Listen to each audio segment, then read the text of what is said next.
Bonjour à toutes et à tous et bienvenue à notre webinaire intitulé Dispositifs d'alerte professionnelle et directives européennes sur la protection des lanceurs d'alerte, dernière ligne droite. Mon nom est Linda Couturier-Sadgui, directrice marketing et communication de QS Group, et j'ai le plaisir de vous retrouver aujourd'hui à l'occasion de ce webinaire. À mes côtés, de grands experts du dispositif d'alerte interne, en commençant par Julie Belsort, avocat associé partenaire chez KPMG Avocats. Alors Julie, vous co-dirigez le département compliance du cabinet KPMG Avocats avec une expérience de plus de 15 ans partagée entre plusieurs cabinets d'avocats et vous intervenez principalement en matière de lutte anticorruption, donc mise en place de dispositifs d'alerte interne, gestion des alertes, cartographie des risques, rédaction de codes de conduite et politique, préparation et gestion des contrôles. À mes côtés également, Frédéric Commun, avocat associé, partenaire chez KPMG Avocats. Vous co-dirigez également le département compliance de KPMG Avocats et vous avez plus de 25 ans d'expérience en cabinet et une banque internationale de premier plan. Vous accompagnez vos clients en matière de gouvernance d'entreprise et de gestion des risques, comme la lutte contre le blanchiment et le financement du terrorisme et la lutte contre la corruption. Et enfin, j'ai le plaisir d'avoir à mes côtés Claudio Interdonato, Business Development Director chez EQS Group pour la région Europe du Sud. Alors Claudio, tu travailles, tu conseilles et accompagnes depuis de nombreuses années les entreprises européennes dans la mise en place de leurs dispositifs de recueil et de traitement des alertes professionnelles. Mais avant d'entrer dans le vif du sujet, je souhaitais vous donner quelques informations concernant les fonctionnalités ou widgets qu'offre la plateforme sur laquelle vous vous êtes connecté. Alors, vous pouvez utiliser les commandes que vous voyez sur ce slide si vous souhaitez réduire ou agrandir une fenêtre. Faites glisser le coin inférieur droit de la fenêtre pour la redimensionner. Vous pouvez également cliquer sur l'icône avec le point d'interrogation pour une assistance technique. Avec le Media Player, vous pourrez visualiser nos intervenants. Si vous souhaitez poser une question, utilisez le module Q&A. Je vous rappelle qu'à l'issue des présentations, nous répondrons à toutes vos questions. Cliquez sur l'icône avec un trombone pour télécharger les présentations que nous vous avons mis à votre disposition. Et vous pouvez également cliquer sur l'icône avec une feuille et un crayon pour répondre au questionnaire de satisfaction. Et enfin, vous pouvez également planifier un rendez-vous avec un expert de QS Group si vous souhaitez discuter de vos problématiques en matière de dispositifs d'alerte interne. Et pour plus d'interactivité, nous souhaitions vous poser quelques questions afin de tester vos connaissances sur la directive européenne sur la protection des lanceurs d'alerte et nous vous présenterons les résultats à l'issue des présentations de KPMG Avocats.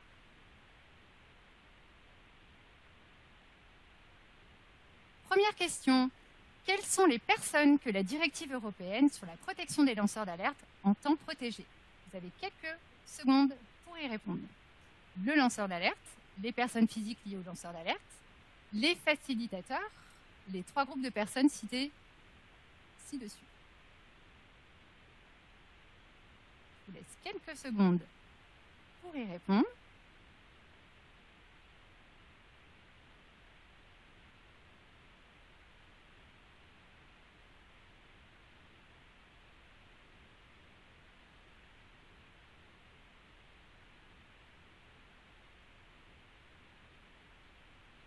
Quelles sont les personnes que la directive européenne sur la protection des lanceurs d'alerte entend protéger?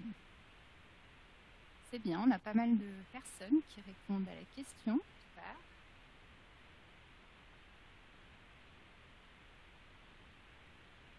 Alors, on va passer... Je laisse encore quelques secondes.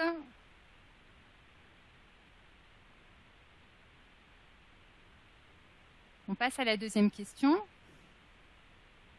Quelles entités de droit public ou de droit privé sont impactées par la directive européenne sur la protection des lanceurs d'alerte? Celles qui emploient 50 salariés ou agents et plus, celles qui emploient 250 salariés ou agents et plus, celles qui emploient 500 salariés ou agents et plus, toutes les entités.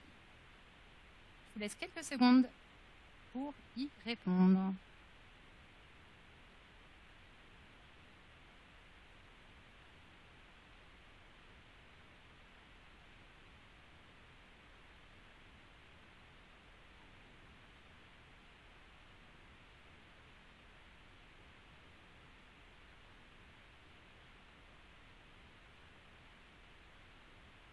quelles entités de droit public ou de droit privé sont impactées par la directive européenne sur la protection des lanceurs d'alerte?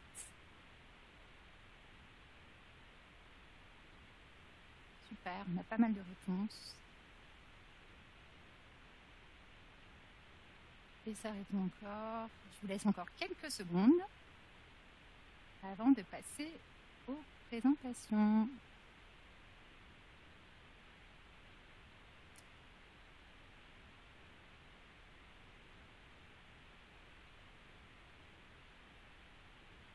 Voilà.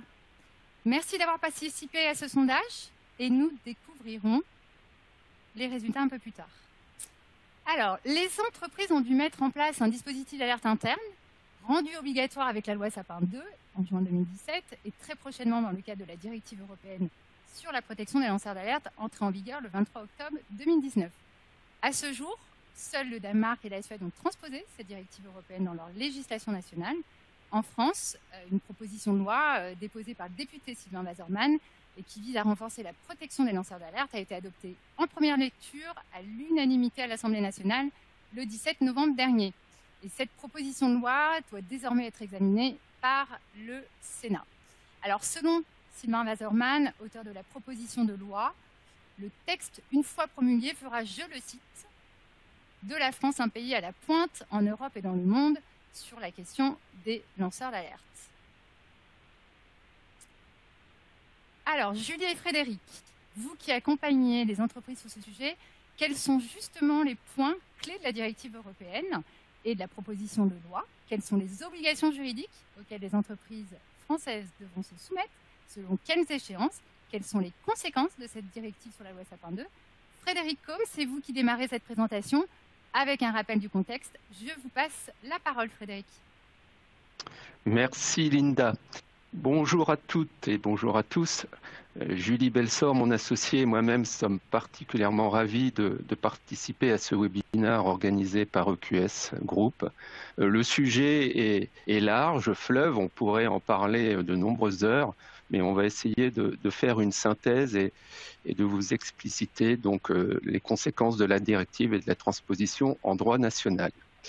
Alors, s'agissant du contexte, alors, la protection des lanceurs d'alerte a toujours été un sujet très sensible au sein des entreprises, mais également pour le lanceur d'alerte lui-même, qui pourrait être considéré comme victime de représailles alors qu'il estime avoir agi dans l'intérêt général. Donc, ça a entraîné de nombreux débats au sein des directions d'entreprise, au sein des juristes, mais le sujet n'est pas encore totalement tranché, puisqu'on attend effectivement la transposition finale de la directive européenne. Au sein de l'Union européenne, effectivement, la protection qui est accordée aux lanceurs d'alerte est très inégale.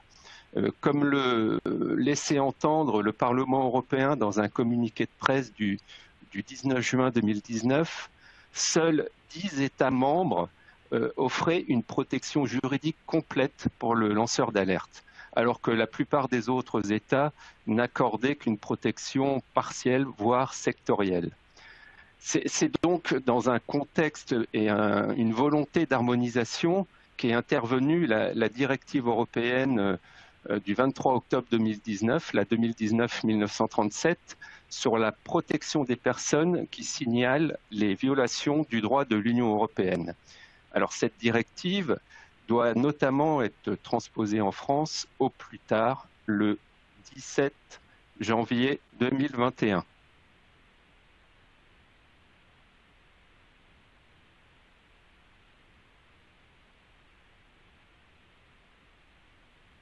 Voilà.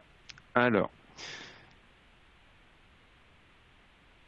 en France, le processus de transposition a de son côté commencé par la consultation publique qui avait été lancée par le ministère de la Justice en janvier 2021, et cette consultation était restée ouverte jusqu'au 21 mars 2021. Il y a eu un rapport de synthèse qui s'en est suivi au mois de juin de la même année, et il était fait état de 143 réponses qui avaient été apportées. Bon, majoritairement, les réponses avaient été apportées par des particuliers, mais on a eu quand même une mobilisation assez forte.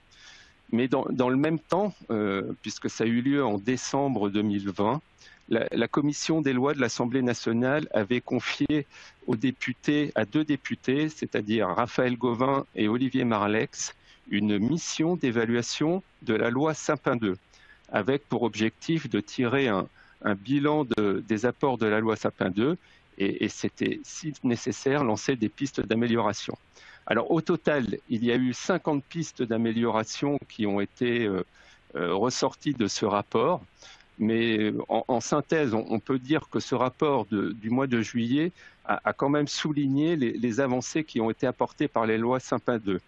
Et le premier bilan était positif, mais il mettait quand même en avant les limites du dispositif de lanceur d'alerte proposé par la loi Sapin II. Et donc, ce rapport a suggéré que la transposition de la directive soit l'occasion d'améliorer le régime français sur la protection du lanceur d'alerte.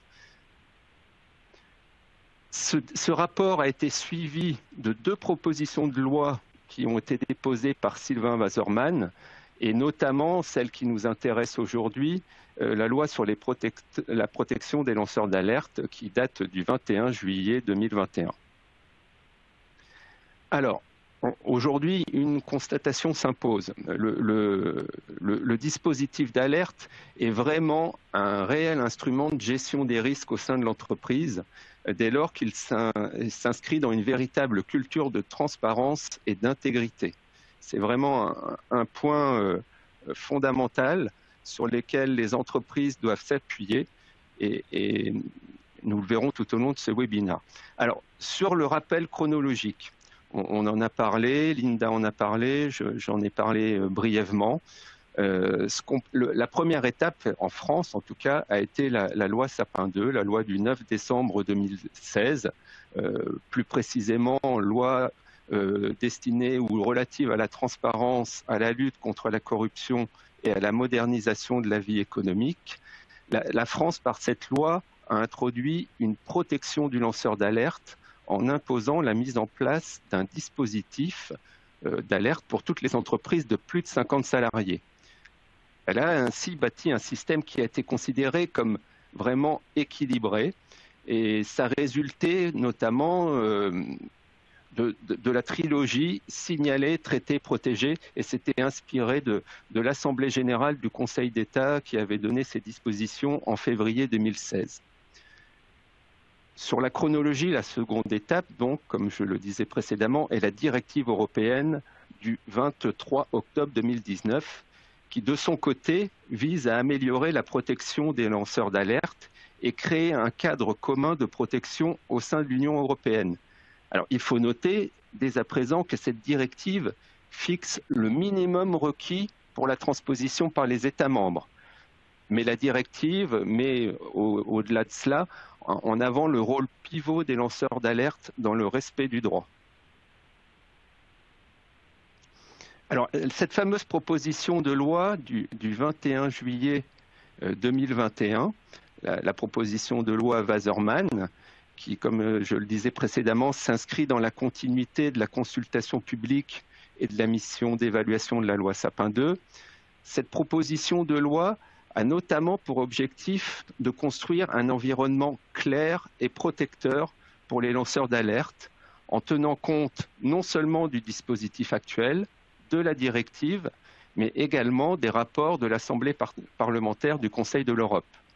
Alors, on peut noter dès à présent que cette proposition de loi de Sylvain Waserman va au-delà de la directive. En effet, comme le soulignait Linda en introduction, Sylvain Waserman veut que la France soit un pays en pointe en Europe et même dans le monde sur la question des lanceurs d'alerte.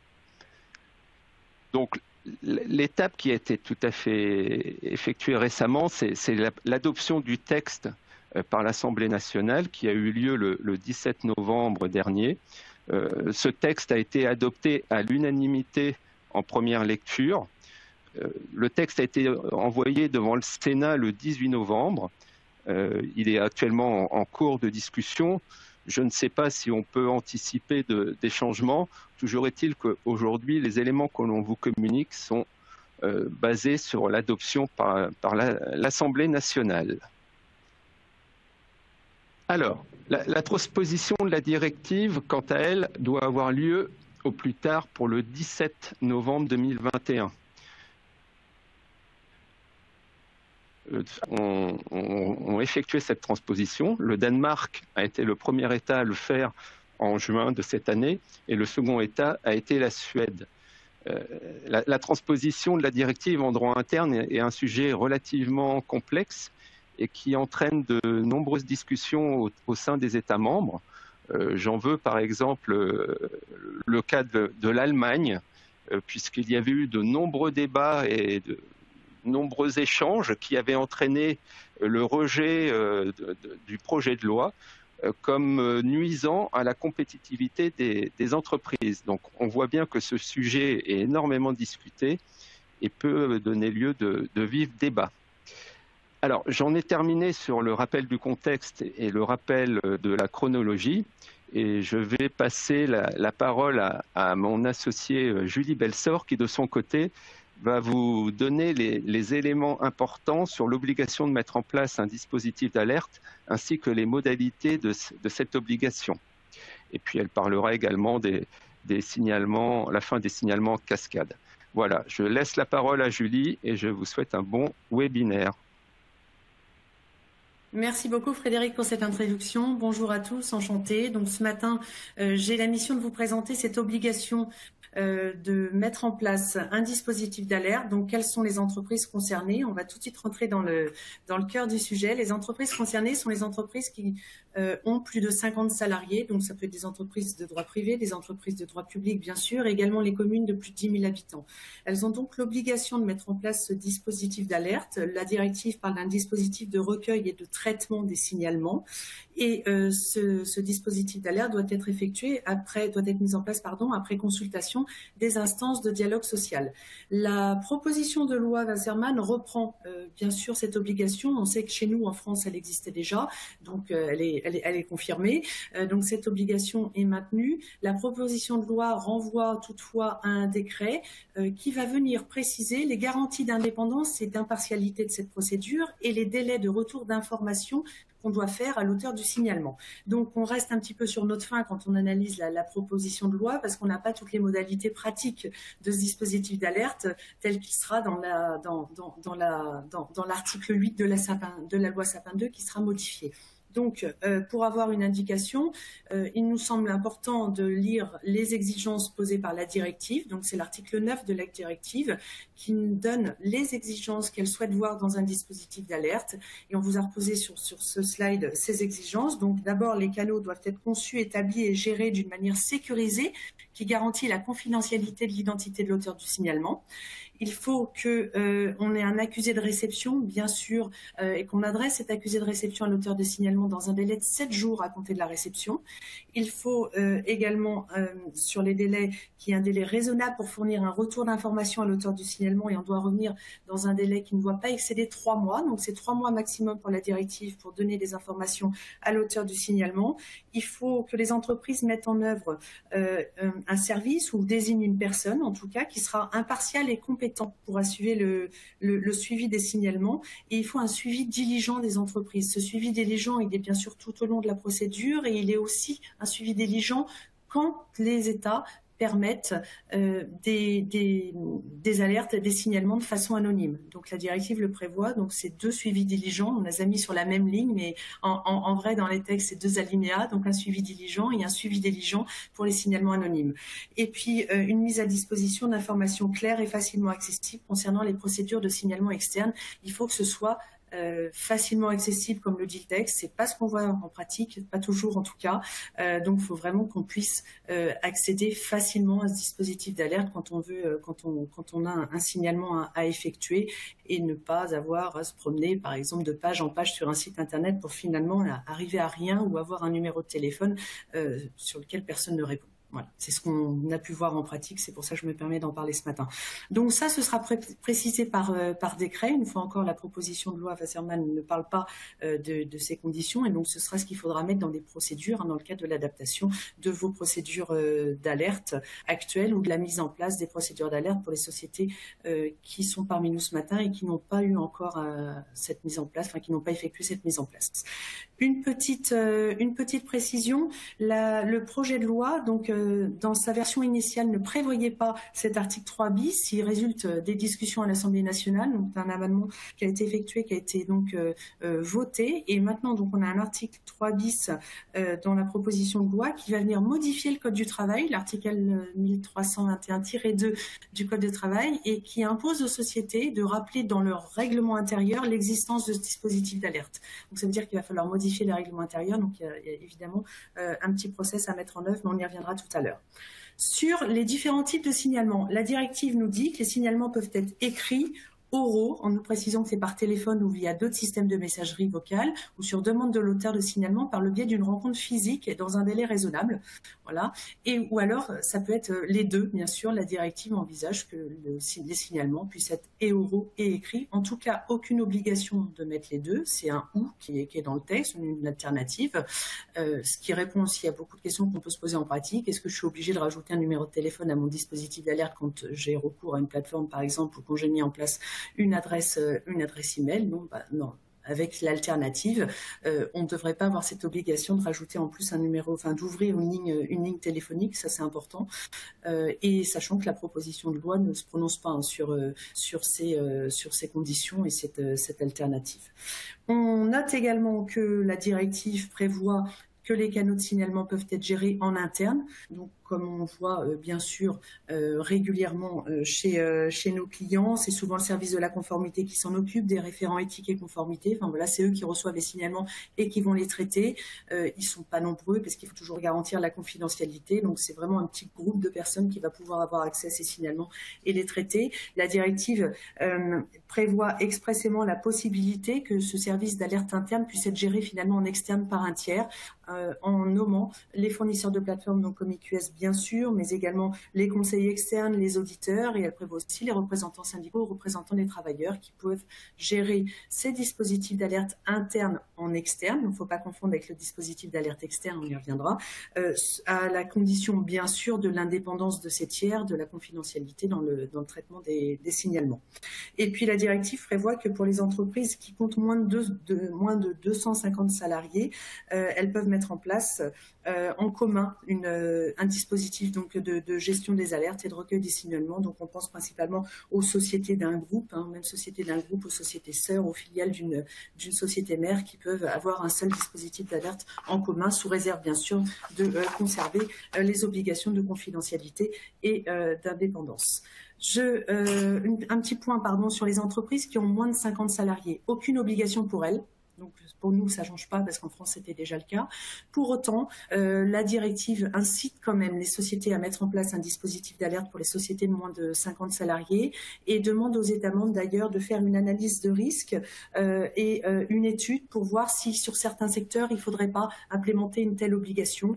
La directive note par exemple l'environnement ou la santé publique. Voilà, donc des sociétés qui exercent dans ces activités pourraient se voir, au sens de la directive, contraintes à mettre en œuvre un dispositif d'alerte, quand bien même elles dépasserait pas le seuil des 50 salariés. En France, pour le moment, dans le cadre de la proposition de loi Wasserman, on n'a pas repris ces dispositions. Donc, il n'y a aucune obligation, nous, aujourd'hui, dans le cadre de la proposition. Donc, on verra, Frédéric vous l'a dit, comment elle sortira du Sénat et comment elle sera adoptée. Mais aujourd'hui, 30 novembre, ce qui se profile, c'est qu'il n'y aurait pas d'obligation pour les entreprises de moins de 50 salariés. Pour autant, évidemment, on envisage quand même la possibilité qu'il y ait des signalements qui remontent. Et donc, le texte, dans sa dernière version, nous précise que dans ce cas-là, ce sera soit via le canal externe dans les conditions prévues par la loi. Donc là, on renvoie au droit classique à l'article 8 nouveau, tel qu'il sera modifié, soit auprès du supérieur hiérarchique direct ou indirect de l'employeur ou d'un référent désigné par celui-ci. Donc, quand même, on peut avoir la possibilité d'en référer à un supérieur hiérarchique direct ou indirect ou de l'employeur. Voilà. Donc ça, c'était le point sur les sociétés de moins de 50 salariés. Je profite maintenant de vous présenter qu'est-ce qui change réellement par rapport à ce qu'on connaissait déjà avec la loi Sapin 2. C'est que en fait, on va plus avec la proposition de loi et la directive, parce que c'est vraiment écrit comme ça dans la directive et repris dans la proposition de loi, il n'y a aucune ambiguïté là-dessus. C'est la fin des signalements en cascade. Rappelez-vous, avec la loi Sapin 2, dans sa version aujourd'hui, à droit constant, dans cette version, on a d'abord l'obligation d'émettre un signalement interne, et c'est en raison de l'absence de traitement qu'on a la possibilité d'émettre un signalement externe, et en dernier recours d'effectuer une divulgation publique. Maintenant, les lanceurs d'alerte vont pouvoir indifféremment procéder à un signalement externe ou un signalement interne, ou d'abord un signalement interne, et parce qu'il ne fonctionne pas, un signalement externe. La divulgation publique arrive derrière, elle est sous condition bien sûr, et notamment la condition, il faudrait qu'il y ait un signalement interne ou externe qui ait été infructueux, plus des conditions qui sont relatives à des menaces graves, bien sûr, qui pourraient mettre en péril l'action du lanceur d'alerte, ou à des motifs raisonnables de croire qu'il y a un danger imminent. Voilà, donc ça c'est pour la divulgation publique. Donc vraiment ce qu'il faut retenir maintenant, c'est que si on ne met pas à disposition de nos salariés un dispositif d'alerte interne, ou si celui-ci n'est pas efficace, s'il est difficilement trouvable, si le numéro de téléphone affiché ne répond pas, on va les inciter quand même à se tourner vers un dispositif de signalement externe. Je ne suis pas sûre que ce soit dans votre intérêt, mais en tout cas, ils auront tout à fait la possibilité, pour bénéficier de la protection du lanceur d'alerte, de saisir directement maintenant les autorités judiciaires dans le cadre d'un signalement externe. Justement, sur ce signalement externe, une petite précision, c'est en bas de la slide. La directive prévoyait que le signalement externe pouvait être effectué à l'autorité externe compétente désignée par décret, donc on attendra aussi un décret là-dessus, ou à l'autorité, aux institutions, organes ou organismes de l'Union européenne compétents pour recevoir des informations sur des violations du droit de l'Union. Et dans le cadre des discussions à l'Assemblée nationale, dans la proposition de loi, 2 personnes ont été ajoutées pour ce signalement externe: le défenseur des droits, qui transmettra donc à l'autorité chargée du traitement le signalement, ou l'autorité judiciaire. Voilà, donc ces 2 derniers ont été ajoutés dans le cadre des discussions devant l'Assemblée nationale. Des prochaines étapes pour vous. Qu'est-ce qu'il nous reste à faire maintenant? On va attendre bien sûr et rester en veille sur la transposition de la directive. Frédéric vous a donné un délai de transposition au 17 décembre, donc c'est demain, bien sûr. Il va falloir regarder donc cette loi, comment elle va être transposée, comment elle va être votée par le Sénat par rapport à la version sur laquelle on a travaillé aujourd'hui.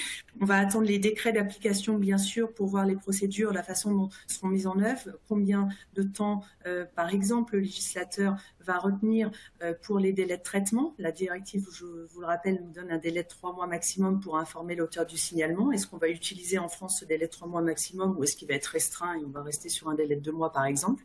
Voilà, donc il va falloir rester en veille sur ces textes. Une fois que les textes seront sortis, il va falloir adopter sa procédure, donc soit adopter, soit réaliser, mettre en place un dispositif d'alerte et adapter sa procédure à la nouvelle réglementation. Il ne faut surtout pas oublier d'adapter sa procédure en conformité également avec le RGPD, parce que dans le cas d'un dispositif d'alerte, on a des données qui remontent, qui sont des données souvent sensibles, puisqu'on a potentiellement des faits qui remontent qui relèvent d'infractions. Donc on a un sujet RGPD qui est à traiter. La CNIL d'ailleurs a produit un référentiel sur les dispositifs d'alerte. Donc, il faut mettre en place son dispositif et le mettre en conformité avec le RGPD. Il faut réaliser une AIPD, il faut informer les personnes. Enfin, voilà. Donc, il y a tout un volet RGPD dans le cadre de la mise en conformité du dispositif d'alerte à mettre en œuvre. Puis derrière, il faudra déployer le nouveau dispositif, intégrer dans le règlement intérieur, ce qui suppose bien sûr une procédure en droit français pour nous, avec une communication des informations aux salariés, un dépôt au greffe du Conseil des prud'hommes, un dépôt à l'inspection du travail. Enfin voilà, cette fameuse procédure prévue par le Code du travail devrait être respectée. Et puis pour faire tout ça, on vous a mis à droite une petite horloge avec 6 mois. Pourquoi 6 mois? Parce que dans la version actuelle, alors ça peut encore changer bien sûr, mais dans la version actuelle de la proposition de loi, le législateur laisserait aux sociétés un délai de 6 mois pour se mettre en conformité. Donc voilà, c'est les grandes étapes pour vous dans le cadre de la transposition de ces directives. Merci Julie et Frédéric pour cet éclairage sur la directive européenne et sa transposition en droit français. Alors, je rappelle que vous pouvez dès à présent poser vos questions en utilisant le widget questions-réponses ou Q&A et nous y répondrons à l'issue des présentations. Alors, justement, est-ce que nos participants ont répondu correctement aux questions posées au tout début de ce webinaire? Alors, avant de passer la parole à Claudio Interdonato, nous allons passer au tout dernier sondage. Alors non, on va déjà voir les réponses aux questions et je laisse Julie et Frédéric donner la bonne réponse et si vous voulez commenter rapidement. Quelles sont les personnes que la directive européenne sur la protection des lanceurs d'alerte entend protéger? Alors, le lanceur d'alerte, les personnes physiques liées aux lanceurs d'alerte, les facilitateurs, les 3 groupes de personnes ci-dessus mentionnés. À 74%, vous avez été 74% à répondre les 3 groupes de personnes ci-dessus mentionnées. Bon, je pense. Oui. C'est la bonne réponse. On a effectivement une extension du périmètre des lanceurs d'alerte, puisque maintenant la protection des lanceurs d'alerte va bénéficier également aux proches du lanceur d'alerte, aux sociétés dans lesquelles ils travaillent, et on a une nouvelle entrée on aura une nouvelle entrée dans la loi Sapin 2 avec les facilitateurs, donc les associations par exemple ou les syndicats qui vont pouvoir aider le lanceur d'alerte à faire son signalement. Réponse pour la deuxième question. Quelles entités de droit public ou de droit privé sont impactées par la directive européenne sur la protection des lanceurs d'alerte? Alors, celles qui emploient 50 salariés ou agents et plus, celles qui emploient 250 salariés et agents et plus, celles qui emploient 500 salariés ou agents et plus, toutes les entités. Alors, 35% ont répondu celles qui emploient 50 salariés, agents et plus, et à 32% toutes les entités. Julie, Frédéric, la bonne réponse? Oui, alors celles qui emploient 50 salariés, c'est vrai. Toutes les entités, on l'a quand même mis, et c'est pas complètement faux non plus, puisque on l'a précisé que potentiellement des sociétés qui auront moins de 50 salariés, mais en fonction de leur domaine d'activité, genre comme environnement public ou santé publique, pourraient être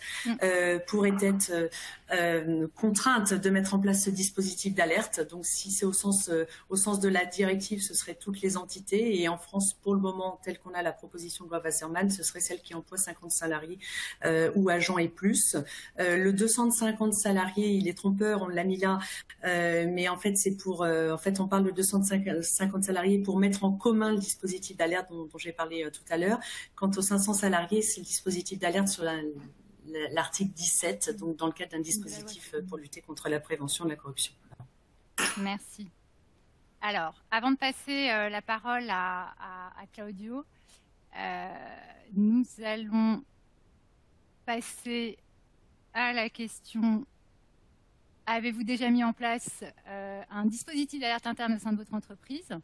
Oui, et un seul canal est disponible. Oui, et plusieurs canaux sont disponibles. Non, je ne sais pas. On vous laisse quelques secondes pour répondre à la question.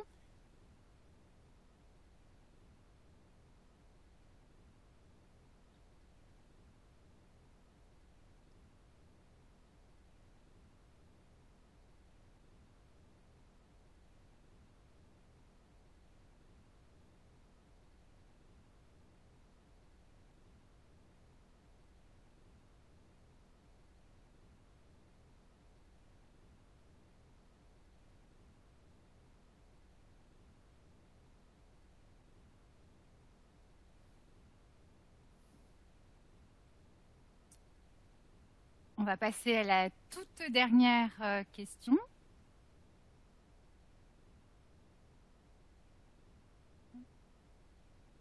Ah non, alors on va voir la réponse tout de suite à la question. Donc, avez-vous déjà mis en place un dispositif d'alerte interne au sein de votre entreprise? Alors, vous êtes 57% à avoir répondu oui, et plusieurs canaux sont disponibles. Et à 23%, vous êtes 23% à avoir mis un seul canal à disposition des lanceurs d'alerte. 12%, aucun canal n'est disponible, et à 7%, vous ne savez pas. On passe à la toute dernière question. Si oui, dans quelle mesure votre entreprise a-t-elle digitalisé le recueil et le traitement des alertes?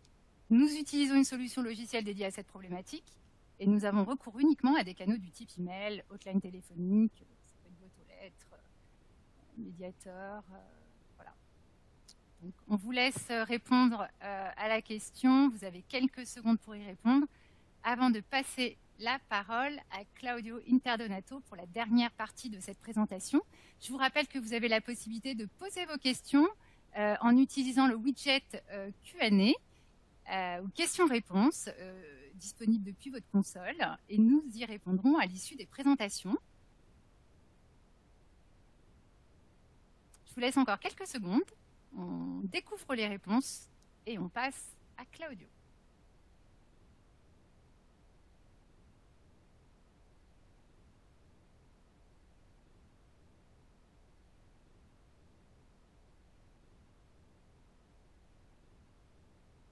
Alors, si oui, dans quelle mesure votre entreprise a-t-elle digitalisé le recueil et le traitement des alertes?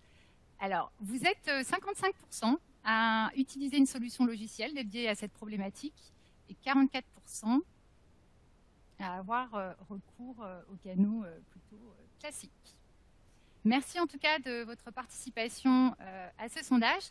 Alors, Claudio Interdonato, toi qui accompagnes depuis de nombreuses années les entreprises européennes dans la mise en place et dans la digitalisation de leurs programmes de conformité et plus particulièrement dans la mise en place de leurs dispositifs d'alerte interne, quels sont les challenges auxquels doivent faire face toutes les entreprises quand il s'agit de recueillir et de traiter les alertes internes et en quoi une plateforme digitale peut les aider?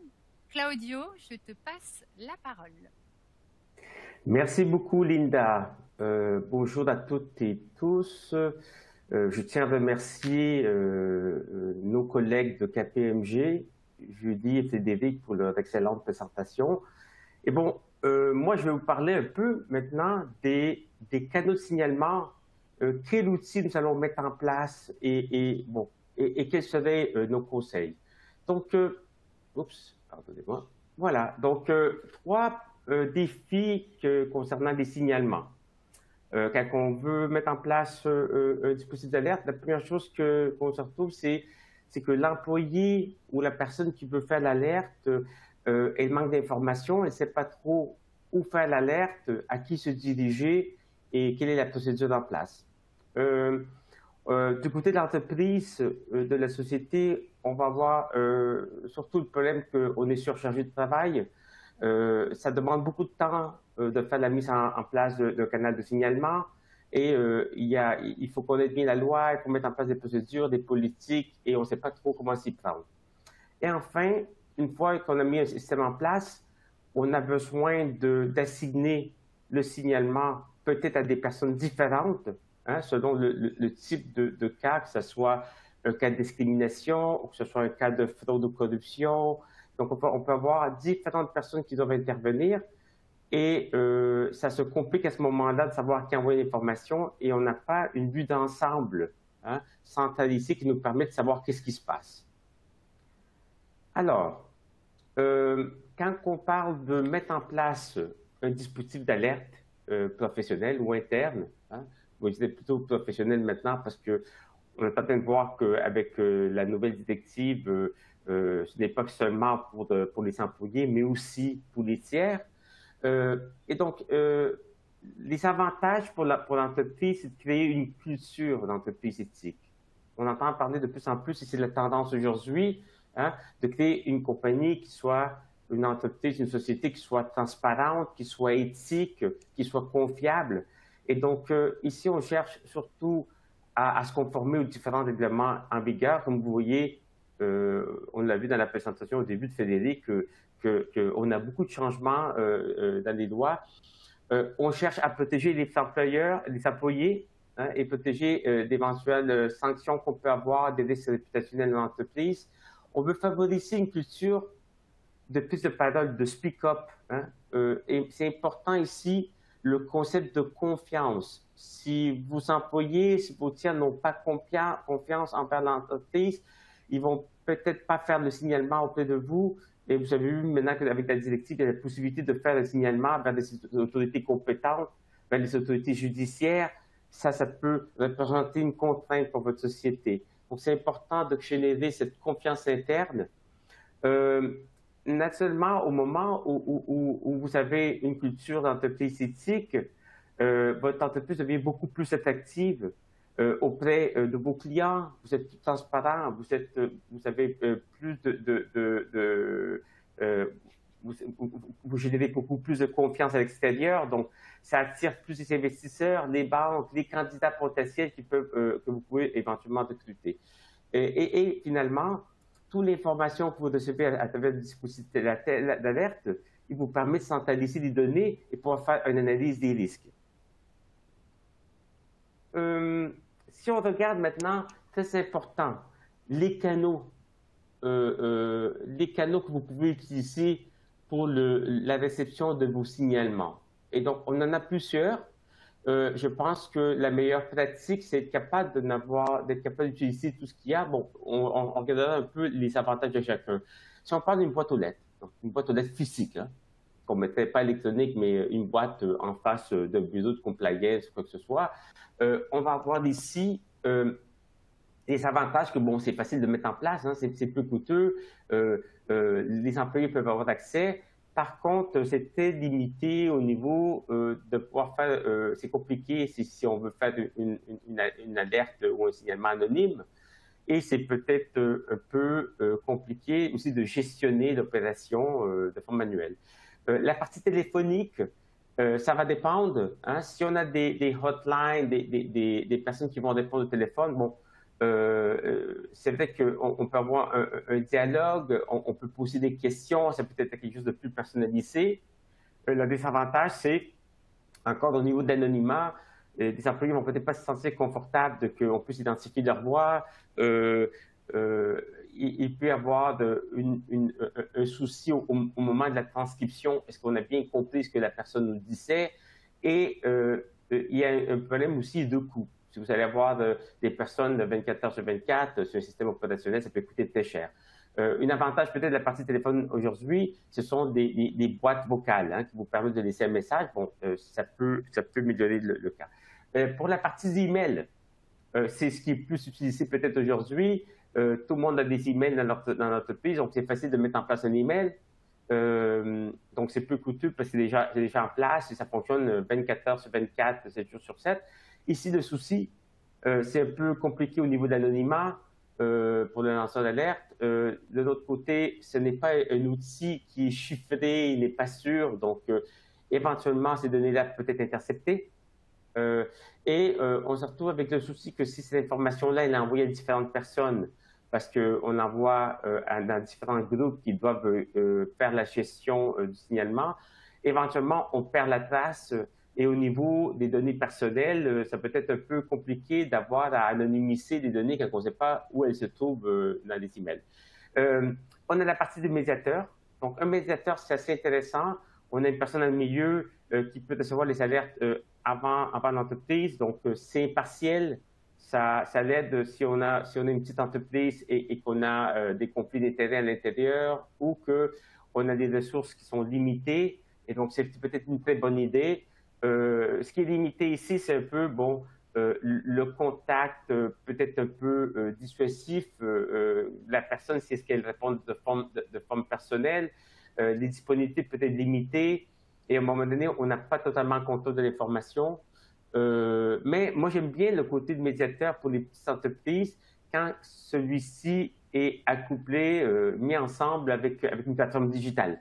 Parce que ça vous permet en même temps d'avoir un suivi de ce qui se passe sur les signalements.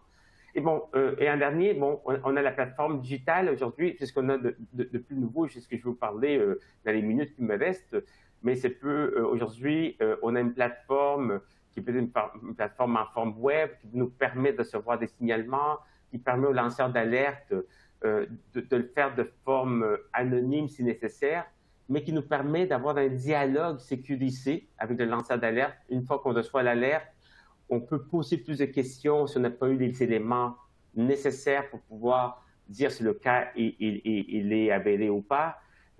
Et on a toute la partie aussi de pouvoir centraliser l'information, de pouvoir la distribuer au sein de l'organisation.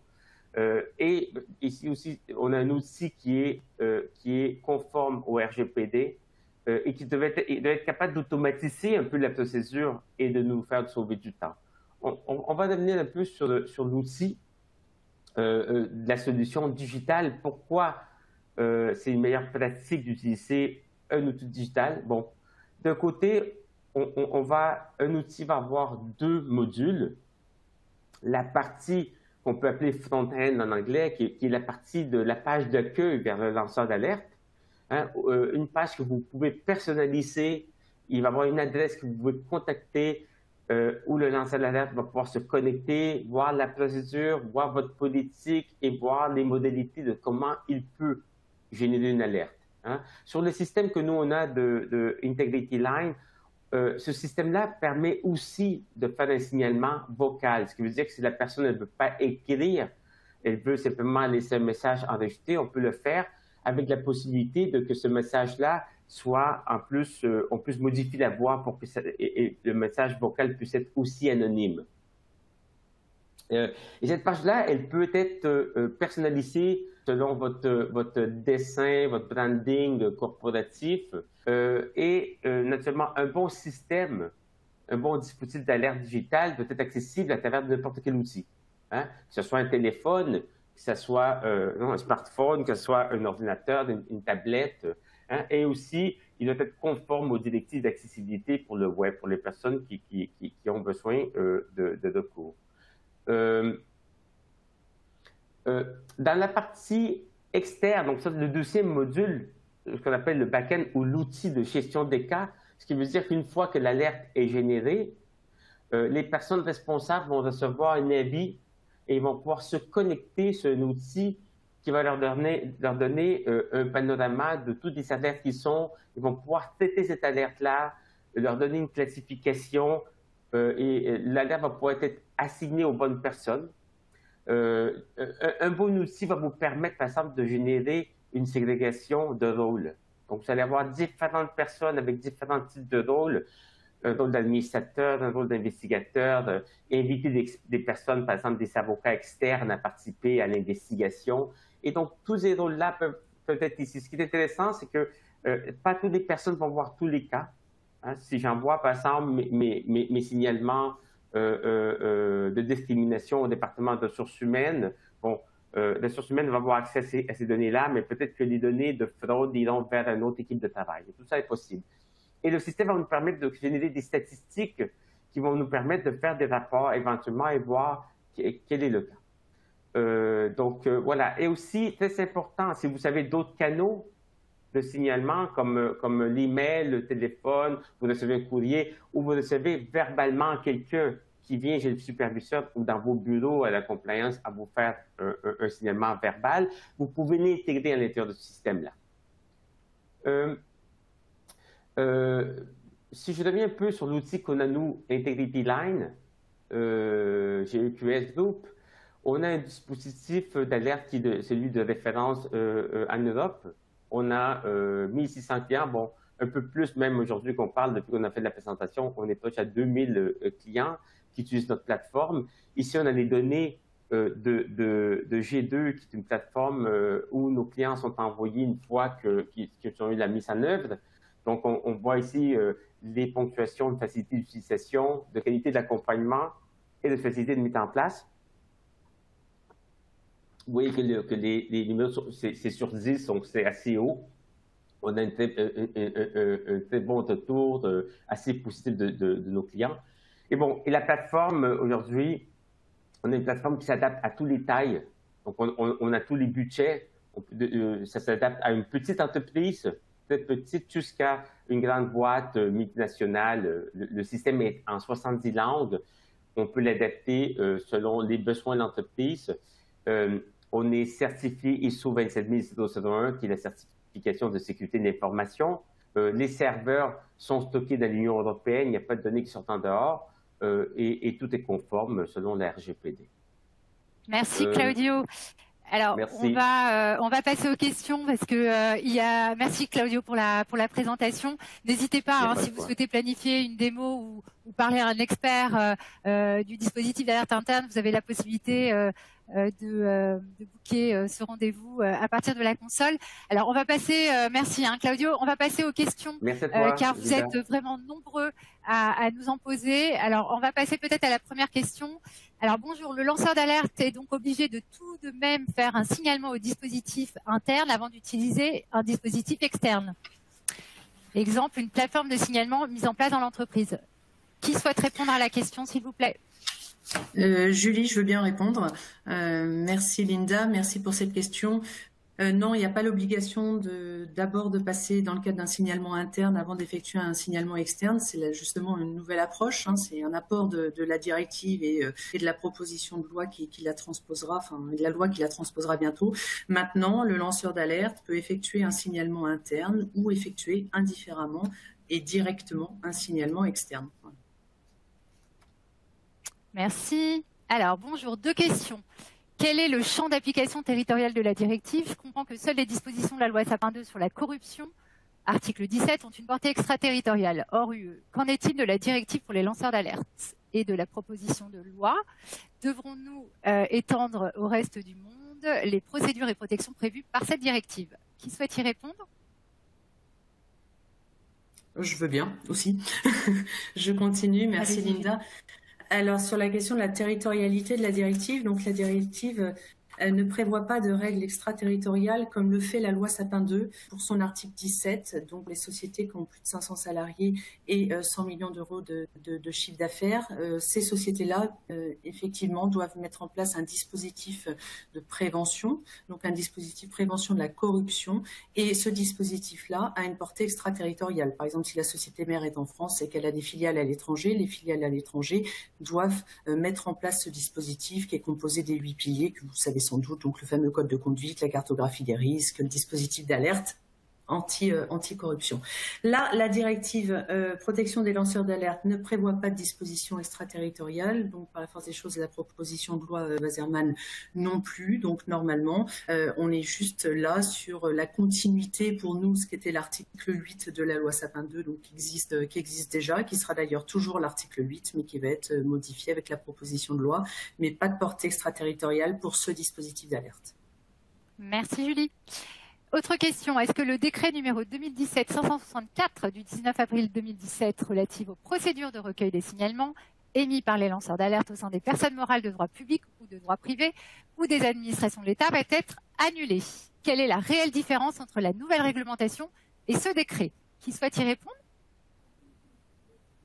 Je continue. Alors oui, on n'a pas parlé du décret dans les slides, mais en toute logique, un nouveau décret, donc celui qu'on a annoncé, devrait remplacer, donc annuler le décret existant.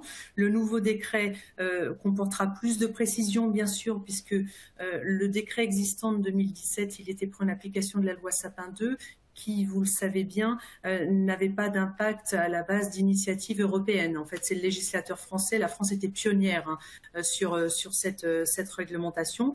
Aujourd'hui, qu'on a une directive avec des indications, avec les lignes directrices en fait de ce dispositif d'alerte, le décret qui sera pris en application de la loi modifiée aura sans doute, normalement, plus de précision. Ça prendra notamment le petit encadré dont je vous ai parlé. On devrait pouvoir mettre des délais, normalement, là où le législateur français et le décret, donc le gouvernement, avait parlé de délais raisonnables. Aujourd'hui, dans la directive, c'est n'excédant pas 3 mois. Donc, potentiellement, il y aura des modifications, plus de précision. Et puis, il y aura également, sans doute, il devrait y avoir la possibilité, dans la mesure où maintenant il n'y a plus de hiérarchisation entre les signalements, la possibilité bien sûr de prévoir le signalement externe, enfin de procéder à un signalement externe avant un signalement interne. Donc il y aura un nouveau décret qui va annuler. Merci. Qu'entend-on précisément par procédure pour les lanceurs d'alerte ?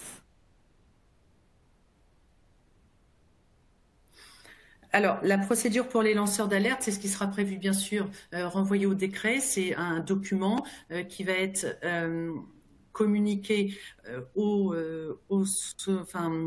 instances collectives, qui va être communiqué au personnel, bien sûr, individuellement, conformément aux recommandations de la CNIL, et qui va prévoir tous les cas en fait du dispositif d'alerte. Donc rappeler aux collaborateurs, aux salariés la mise en place de ce dispositif, combien de temps on va conserver leurs données, dans combien de temps on va traiter leur information. Voilà, donc toute la procédure, que le signalement soit fait en interne d'ailleurs ou en externe. On peut, parce que maintenant que c'est la possibilité de faire un signalement externe, on peut aussi peut-être encadrer quand on est employeur cette possibilité-là. Donc c'est un document qui aura en plus la valeur de règlement intérieur. Et donc, ça veut dire que si le salarié, le collaborateur ne respecte pas ce document, notamment des principes de confidentialité aussi, on pourrait reprocher au salarié le non-respect de dispositions, ce qui pourrait justifier une sanction disciplinaire. Voilà.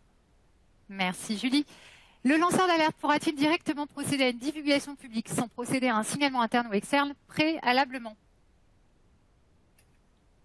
Oui, c'est possible. La directive l'encadre, bien sûr, parce que c'est pas il faut pas d'abord que ce soit public. Enfin, c'est pas ce qu'elle encourage.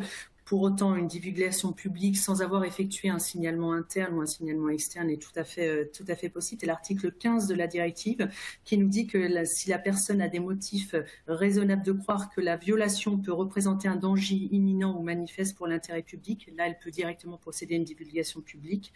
Ou en cas de signalement externe, s'il existe un risque de représailles, évidemment, là, on peut directement procéder à une divulgation publique. Et aussi, c'est important de l'avoir en tête, si le signalement interne ou le signalement externe, voire les deux, s'ils ont fait les deux, n'ont pas été suivis des faits. Merci. Le code de conduite établi dans le cadre de la loi Sapin est annexé au règlement intérieur. Si ce code mentionne le dispositif d'alerte, est suffisant au regard de l'article 3 bis ? Oui, ça devrait, puisque évidemment le code de conduite a une valeur réglementaire, donc dès lors qu'il mentionne le dispositif d'alerte, normalement on a rempli cette obligation. Encore faut-il voir comment c'est rédigé, et si dans ce code de conduite on a la procédure d'alerte, ce qu'on voit assez souvent, dans la mesure où la procédure devrait changer avec ces nouvelles dispositions, il faudra sans doute refaire une passe devant les instances représentatives. Merci. La directive ou la proposition de loi contiennent-elles des dispositions relatives au parcours des alertes au sein de groupes de société ? Traitement local, traitement central ? Non, pas d'informations là-dessus. On verra si le décret le prévoit. On a parlé de cette mise en commun possible pour les sociétés de moins de 250 salariés, donc servies par la proposition de loi. Donc on verra si c'est bien dans la loi, et surtout sur cette disposition-là, il y a aussi un renvoi au décret. Donc on aura plus de précisions. Voilà, ça nous donnera peut-être l'occasion de refaire un webinaire et une mise à jour, mais on aura plus de précisions dans le décret à venir. Oui, on a vraiment beaucoup de questions. Je crois que c'est le webinaire avec le plus de questions, et pourtant j'en fais depuis 4 ans chez EQS Group, et on a eu des webinaires que nos webinaires rencontrent un vif succès. Mais alors là, j'ai rarement vu autant de questions. Alors on se dépêche. À part le Danemark et la Suède, quels autres pays de l'Union européenne vont implémenter la directive dans les prochains mois ? Alors, je vais répondre. Allez, oui, vas-y, Frédéric. Tous, il y a eu un engagement donc de respecter la date butoir de décembre. Bon, beaucoup d'États ont quand même mis en avant le fait de la pandémie, le fait de discussions politiques pour essayer de retarder cette échéance, mais il n'en demeure pas moins que le 17 décembre doit être respecté par tous les États. Certains sont plus ou moins avancés. La France fait partie des États qui sont quand même très avancés, mais il y en a d'autres comme l'Italie, la Slovaquie, les Pays-Bas, d'autres pays sont bien avancés également dans le processus d'approbation et de transposition. Merci Frédéric.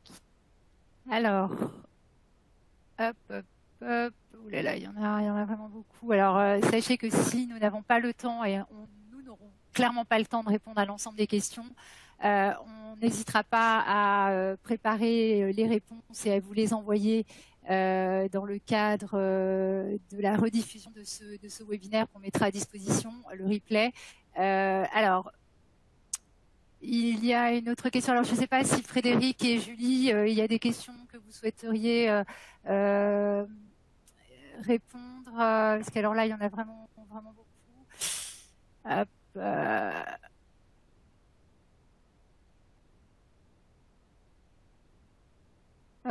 il y a des commentaires aussi et des questions. Alors, concernant l'autorité compétente pour les signalements externes, a-t-on aujourd'hui des informations AMF, ACPR pour secteur bancaire financier, autorité de la transparence de la vie publique pour le public, l'AFA, est-ce qu'on sait? Non, on ne sait pas, ce sera précisé par décret, ça peut être tout ça, oui. Oui, exactement, oui, ça sera précisé. Oui, le décret le précisera. Alors, si une entreprise fait partie d'un groupe et qu'elle compte plus de 250 salariés, a-t-elle l'obligation de mettre en place une plateforme d'alerte distincte de celle de sa maison mère? Alors, le texte ne lui donne pas cette obligation, ne lui interdit pas pour autant. Ce qui pourrait nous laisser... le point sur lequel on doit rester en veille, c'est que le texte dit que pour les sociétés de moins de 250 salariés, on peut mettre en commun la plateforme. Donc, ça voudrait dire, à contrario, pour celles qui en ont plus de 250, ce serait pas possible. Ce qui nous paraît bizarre, ce qui colle pas en plus à ce qui se passe actuellement. Donc là aussi, il faut rester en veille sur la version définitive et sur le décret. Bien sûr, j'ai du mal à croire qu'on ne puisse pas avoir un dispositif d'alerte globalisé pour le groupe, mais ça n'engage que moi, et c'est pas moi qui écris la loi, bien sûr, ni le décret, vous savez. Donc là-dessus, restons en veille, parce que c'est vrai qu'il pourrait y avoir une petite question qui se pose là sur la façon dont ça va être transposé sur ce point en droit français. Voilà, nous avons déjà dépassé de 3 minutes le webinaire. Alors, on n'hésitera pas à répondre aux questions si on a vraiment eu beaucoup. Alors, avant de conclure, sachez que QS Group produit régulièrement des contenus qu'on met à votre disposition gratuitement. Vous pouvez visiter notre espace ressources dédié aux professionnels de la conformité. Et nous avons également créé un portail EQS Integrity Line où vous pourrez télécharger des contenus exclusivement dédiés au lancement d'alertes comme des études de cas et en savoir plus sur notre plateforme de recueil et de traitement des alertes professionnelles. Il y a également, dernière chose, le rapport 2021 sur les alertes professionnelles. Il est enfin disponible et vous pouvez le télécharger gratuitement depuis votre console ou à partir du lien communiqué sur ce slide ou tout simplement depuis votre console. Alors voilà, le webinaire touche à sa fin. Je tiens à remercier infiniment Julie, Frédéric et Claudio. Un grand merci également à tous les participants. Le replay de cet événement sera disponible dès demain et nous vous le ferons savoir par email. Vous pouvez également, si vous le souhaitez, répondre à notre questionnaire de satisfaction accessible depuis votre console. Alors encore un grand merci pour votre participation. Prenez soin de vous et je vous dis à bientôt pour un prochain webinaire. Au revoir Julie, au revoir Claudio. Au revoir Frédéric. Au revoir aux participants. À bientôt. Merci, au revoir. Au revoir à tous. Merci, au revoir.